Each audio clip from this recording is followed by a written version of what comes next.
బైబిల్లోని అనేక అంశాలపై క్రైస్తవ సమాజంలోనే భిన్నాభిప్రాయాలు ఉన్నాయి. ఎందుకంటే బైబిల్ అనేది అనేక మంది రచయితలు అనేక కాలాలకి చెందిన వాళ్ళు రాయడం వల్ల పరస్పర విరుద్ధమైనటువంటి అభిప్రాయాలు బైబిల్లో కనపడుతూ ఉంటాయి. అందువల్ల ఏ విషయంపై కూడా క్రైస్తవ సమాజంలోనే ఏకాభిప్రాయం అనేది లేదు.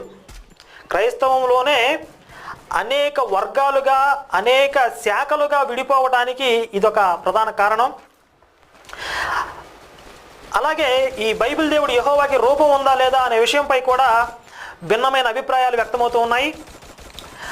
అయితే వీళ్ళందరికీ ఆధారం మళ్ళీ బైబిలే. బైబిల్లోనే వాళ్ళకి అనుకూలంగా ఉన్నటువంటి వాక్యాలని, ఎవరికి అనుకూలంగా ఉన్న వాక్యాలని వాళ్ళు తీసుకుని తమ వాదనకి ఆధారాలుగా చూపిస్తూ ఉంటారు. అయితే ఇక్కడ ఒక గమ్మత్తైన విషయం ఏంటంటే, బైబిల్ దేవుడు ఇలా ఉంటాడు